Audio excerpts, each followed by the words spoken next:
What if I told you that the most dangerous crimes are not committed with metal or brute force, not with knives or guns, but with whispers and focused attention? Would you even recognize it if someone wasn't, physically stealing your wallet or your property, but was systematically engaging in this subtle, prolonged theft of your mind? That's a chilling thought, isn't it? It really is. And that is the utterly provocative and frankly quite dark concept that sits right at the center of the sources we are unpacking today. We are taking a deep, fascinating, and I think essential dive into this, radical convergence of criminology, the ruthless strategic thought of Niccolo Machiavelli, and the deep, often unspoken psychology of seduction. This material really forces us to look straight into the dark currents of the human psyche, the exact vulnerabilities that both the master criminal and the master seducer have always sought out and exploited. Right. And our mission today, really, is to cut through some of the noise and give you a fundamental understanding of human vulnerability. These sources, they provide you with a kind of high-speed shortcut to being profoundly informed. We're not talking about romance here. We are extracting the key nuggets about desire, deep-seated weakness, impulse, and that universal craving for validation. Understanding precisely how these emotional levers are used, not just to commit, conventional property crime, but to fundamentally alter another person's perception of reality, their autonomy, their independence. So if we strip away all the perfume and the poetry, what is the central, maybe sobering thesis here? It's not about finding some mystical romantic art of attraction that only the naturally charismatic possess. The core concept established across this body of work is that seduction is not some divine gift, but rather the cold, strategic application of human psychology. Precisely. It is the very same behavioral psychology studied in criminology when they're analyzing why people betray trust, deceive partners, exploit resource deficits. Machiavelli's principles, which he designed for a prince seeking to control a whole state, apply equally and, frankly, ruthlessly to the art of controlling a single heart. Right. The mechanisms of influence are identical, really, regardless of the scale. That sets the stage perfectly, then. This is a world where focused attention isn't simply kindness. It is a meticulously aimed weapon. Silence isn't just respect. It is a trap designed to extract information. And the fundamental gravitational vulnerability that links every single person is that our egos, our deep insecurities, and our nearly insatiable craving for validation make us incredibly susceptible to strategic manipulation. Yeah, exactly. The seducer, much like the master criminal, rarely relies on brute strength or physical threats or even dazzling looks. That is the amateur's mistake, really. The true master relies instead on strategy, flawless patience, surgical timing, and a deep, deep understanding of human need. Okay, let's unpack this core analogy immediately, because it's probably the most powerful phrase of the source material. Seduction is crime without blood. Unquote. When you hear that, it just forces you to reframe the entire concept, doesn't it? Our sources define this not as romantic entanglement, but as the burglary of the heart, and the seducer is a thief of emotions. Right. The goal here is deeply strategic. It isn't just to steal a moment of fleeting passion or even, gain material resources, though those often follow. The primary objective is to steal what is most precious and defining, the target's sense of independence and their emotional self-sovereignty. And this analogy is so crucial because it allows us to sort of drop the emotional judgment and apply the rigorous, objective framework of criminology. Criminology teaches us that successful conventional criminals, the burglars, the pickpockets, they don't operate randomly. They exploit predictable patterns, weaknesses, routines. Exactly. Think about a successful thief. They are not necessarily brave. They are meticulous observers. They study your habits. When do you leave for work? What's the weakest point of entry? How visible are your valuables? How distracted are you by your routine?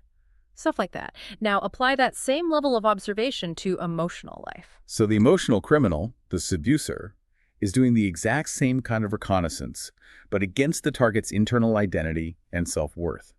Instead of checking a physical log on a door, they are searching for an emotional vulnerability that has been left, undefended.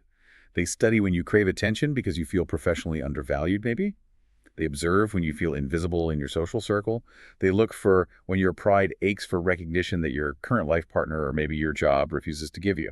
And this brings us back directly to Machiavelli's brutal but honest observation about the nature of humanity, which he saw as fundamentally cynical. Men are simple-minded and greedy. They're always going to fall for strong appearances, for easily digestible flattery, and for praise that confirms their own high opinion of themselves. That simple, maybe painful truth is the bread and butter of both the financial criminal and the seducer alike. Our sources frame seduction brilliantly as criminology inverted.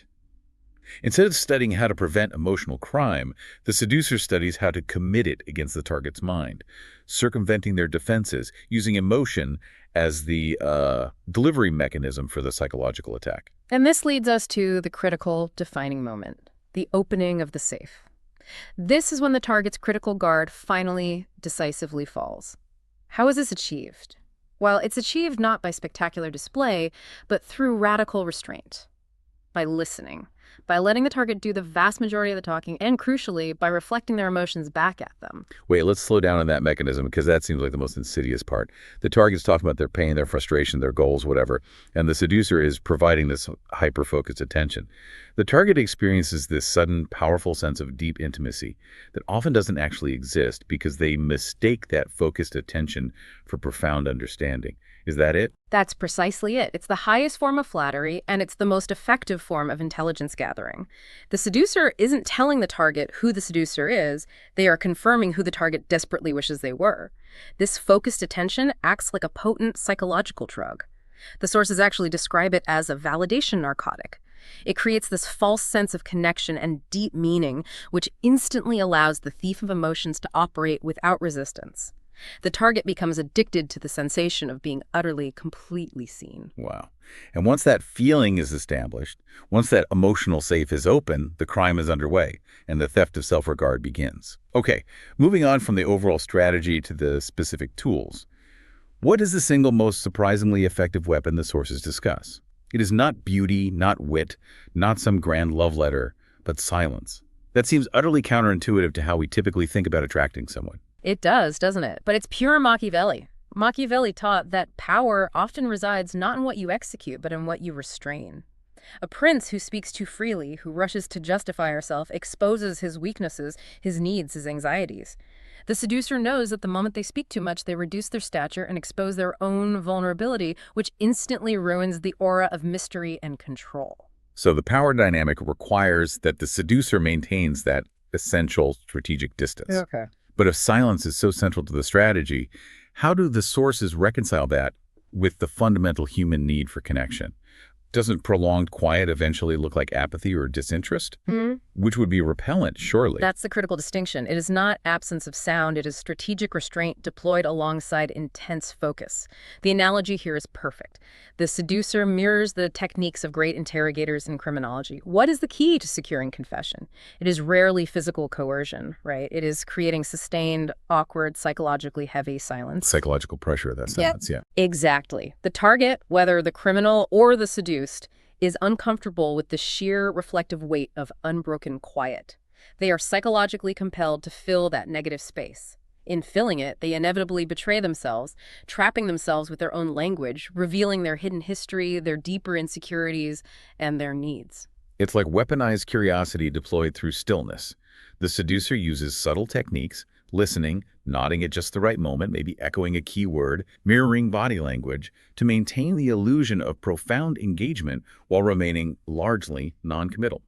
The target mistakes this reflection, this mere curiosity about their inner workings, for genuine, profound understanding. They mistake passive curiosity for active care. That's the core of it. They are desperate for someone to simply see them, and the seducer is providing the illusion of profound visibility without having to expend any genuine emotional resources. The seducer is basically creating a stage on which the target performs their own psychological striptease. But the sources warn about the inherent danger here: clumsiness. If this weaponized silence or the focused attention feels calculated, suspicion arises instantly. You can't look like you're just waiting for them to finish talking so you can launch your next profound statement. That shatters the illusion. That is precisely where the Machiavellian mask becomes essential for operational success. Machiavelli instructs the prince: you must appear virtuous, even when you are not. The seducer must elaborate on this, making sure their silence feels like the presence of attention, a deep, contemplative focus, cloaking the cold, analytical calculation in warmth and sincerity. Okay, so what specific virtues, then, must this seducer feign to maintain that credibility? What does that look like? The sources are pretty clear on this. They must feign patience, intellectual depth, and crucially, disinterest in material gain or immediate gratification. If they seem desperate, the power flips instantly. The silence must communicate something like, I am so deeply moved by what you are saying, I must consider it carefully, not, I am waiting for you to say something useful. This subtle performance ensures the target believes the silence is due to the seducer being overwhelmed by the target's brilliance, not by strategic restraint. Let's shift now from the how, the silent mechanics, to the fundamental why. What is the motive that drives both crime and the falling into a seduction? Criminology suggests that the motive for many crimes isn't strictly financial gain. It's often deeply tied to ego. Wounded pride, threatened status, denied recognition, the urge for respect that maybe hasn't been earned. And in the realm of seduction, this ego motive translates directly into the single deepest, most exploitable craving of the human soul: validation. In our sprawling, globalized modern world, people desperately want to feel important. They want to be seen as unique. They need to believe that their intensely personal narrative, in a world of 8 billion people, actually carries significant weight. The seducer, unlike maybe an honest person, provides this feeling on tap, expertly and relentlessly. The sources give us the perfect, non-romantic historical illustration of this principle in action: The Political Seduction of Queen Victoria by Benjamin Disraeli. This example is so clean because the emotional manipulation is entirely divorced from sexual attraction, making the mechanism crystal clear. Indeed, Disraeli was an astute, ambitious politician. He didn't try to lecture Victoria. He didn't try to impress her with his own vast policy intellect or strategic brilliance. That would have bored her, probably, and made her feel small. Instead, he spoke only of her brilliance, her inherent wisdom, and the necessity of her judgment. He made her feel specifically like a goddess whose opinions were the anchor of the empire. And Queen Victoria, despite being the most powerful monarch of her time, a woman presumably accustomed to flattery, became completely and utterly emotionally bound to him. Why? Because he alone fed that deepest craving for personalized, hyper-focused validation. Now contrast that successful strategy with his rival, William Gladstone, a man of immense intellect and integrity, by all accounts. Gladstone made the fatal amateur error of trying to lecture her, attempting to impress her with his intellect, treating her as a political pupil rather than a powerful, revered figurehead. Victoria despised him for it because he inadvertently threatened her ego and exposed her intellectual gaps, maybe. While Disraeli validated her existence and, as a direct consequence, gained enormous, reliable influence over her policy decisions. That is textbook application of con artist psychology to the heart, isn't it? You're giving the victim exactly what they crave most, even if they don't consciously realize they lack it. And here is the cruel, central paradox summarized by the sources.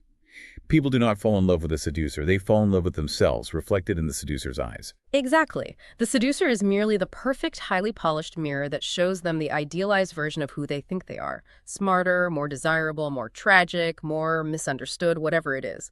This is highly efficient because the seducer doesn't have to perform the impossible task of truly changing who they are to become desirable. They only have to perform the task of reflecting back the target's most deeply held desires about themselves. You become the sole source of their most powerful emotion, which is self-love amplified. That deep internal hunger for recognition is why validation truly is the universal lockpick. It works on every single human mind, apparently, regardless of their outward strength or intelligence. Okay, let's delve deeper into the nature of deception itself. The sources are clear.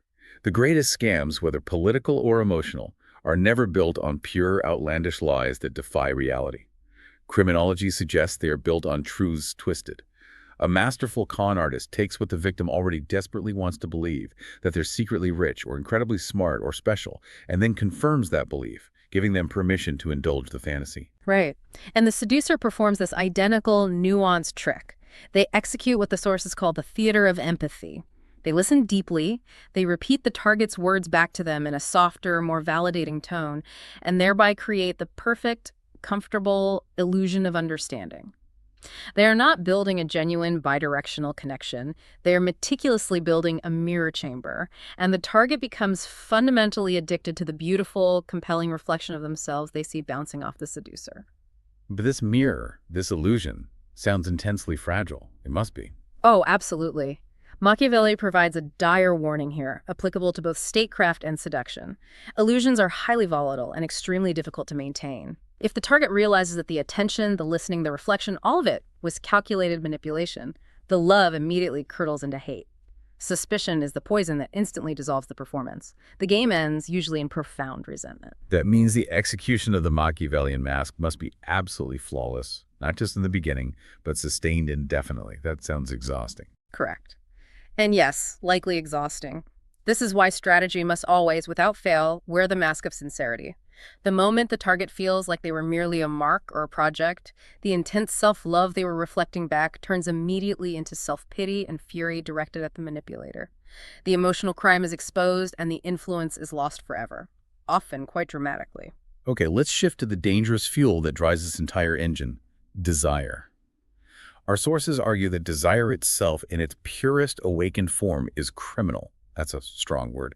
It doesn't obey social laws, it systematically steals reason, it blinds judgment, and it causes people to betray lifelong vows, risk their reputation, abandon personal dignity. The psychological parallel with true criminal behavior is stunning, really. Criminology studies men robbing banks out of blinding, overwhelming greed.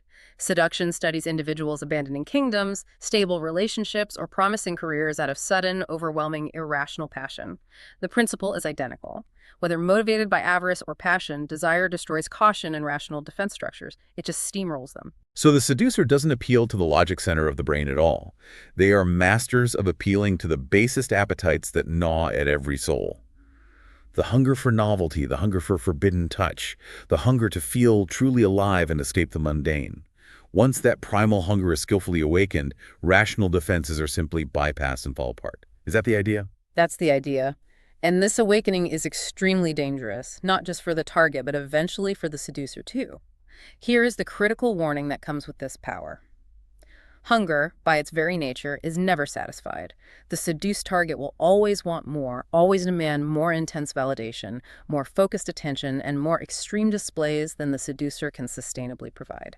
They become emotionally dependent on that narcotic you mentioned. Yeah. And when the seducer inevitably fails to feed that escalating desire, when they pull back attention to focus on a new project or simply get tired, the dependent target may turn on them with the ferocity of the betrayed. Exactly. Desire makes them yours, but it simultaneously makes them highly dangerous. They believe the reflection is the reality, and when the mirror shatters, their anger is existential. It's profound. They are entirely dependent on you for that hit of self-love, and that dependency breeds resentment and often outright hostility when the flow is interrupted. This strategic management of desire leads us to the final Machiavellian move we need to explore, the critical use of feigned virtue. On a mass level, whether running a kingdom or campaigning for office, the powerful must appear selfless. Is that right? The prince or the seducer must feign virtue, perform humility, and pretend to undergo sacrifice to solidify influence and cement emotional control. Yes, we see this historical theater throughout the source material, and these were never acts of genuine, costly kindness. They were strategic PR campaigns designed for maximum emotional impact. Consider the strategic performance of Julius Caesar weeping with his soldiers after a difficult march, or Napoleon the Emperor pointedly sleeping in the mud right beside his lowliest men. These were gestures of strategic solidarity, basically. Precisely. They were highly calculated theater, designed to make the populace, the audience, believe the leader was suffering with them, sharing their exhaustion and bleeding when they bled. They saw their leader making a conscious choice to suffer alongside them. And the sources confirmed that the people did not just respect them for this, they loved them fiercely. The illusion of shared suffering and humility binds loyalty far faster and far more effectively than any demonstration of raw power or wealth ever could. It creates a powerful emotional investment that feels reciprocal. And this tactic translates directly and ruthlessly to private seduction. The goal is to create the irresistible illusion of devotion. This is achieved through a feigned sacrifice, a small but highly visible inconvenience endured for the other person. Give us some modern, private examples of what this looks like, applied on a personal level. What kind of thing we're talking about? Well, it could be something as seemingly small as claiming you missed a crucial, rare work opportunity because you had to stay home with them when they felt slightly ill. Something you make sure they know about, subtly. It might be enduring an incredibly boring social event with a smile, then later making sure they know the sacrifice you made, but pretending you did it happily, of course. Or perhaps going visibly out of your way to defend their honor in front of others, taking a small hit to your own reputation to prove your commitment. The core mechanism is making the target feel they are worth the inconvenience. That specific gesture creates an emotional bond that feels utterly unbreakable because, in modern life, genuine, visible sacrifice feels so incredibly rare. When someone performs it for you, even if it's a staged inconvenience, it validates their specialness in a huge way. And Machiavelli's crucial advice must be reiterated one final time. The sacrifice must always look absolutely genuine and effortless. It is strategy, not real devotion, and the mask must never ever be allowed to slip. If they sense the effort or the resentment behind the gesture, the target realizes they are simply witnessing a highly effective PR campaign designed for an audience of one, and the entire edifice just collapses. Instantly. Hashtag tag tag outro. So what does this all mean for you, the listener? We've taken the cold, objective insights of criminology, which studies patterns of weakness, the psychological leverage of silence, the overwhelming vulnerability of the ego, and the destructive force of desire, and shown how they are the exact same principles used in the strategic art of seduction and influence. Attention, hypervalidation, and controlled restraint are the undeniable keys to being irresistible, according to these sources. The seducer, like the prince, understands that if you control the narrative of the target's self-worth, you control their actions, whether you are running a kingdom or simply trying to influence one person's devotion. The concluding warning from our source material must resonate loudly, I think. Seduction is strategic influence, and strategic influence is inherently dangerous. If you use these tactics recklessly, you will inevitably breed suspicion, resentment, and eventually hatred from your target. But if these principles are understood and used with careful, calculated application, perhaps in the service of understanding defense, or simply to recognize manipulation when it is deployed against you, you hold people in thrall. Not because they are forced to be near you, but because they simply cannot resist the powerful, intoxicating reflection you offer them. Seduction is strategy, and strategy, unlike kindness, always leaves marks. The final provocative question we must leave you with, based on everything we've explored about the theft of the human mind, is this. Seduction is a profound power over the deepest cravings of the human psyche. Knowing now how easily the mind is stolen, how its deepest cravings are exploited, and how easily reason is set aside by strategic performance, will you wield this knowledge wisely in defense and understanding, or will you let the allure of this strategic power consume you? That is the ultimate choice, really, when dealing with the Machiavellian dynamics of the heart.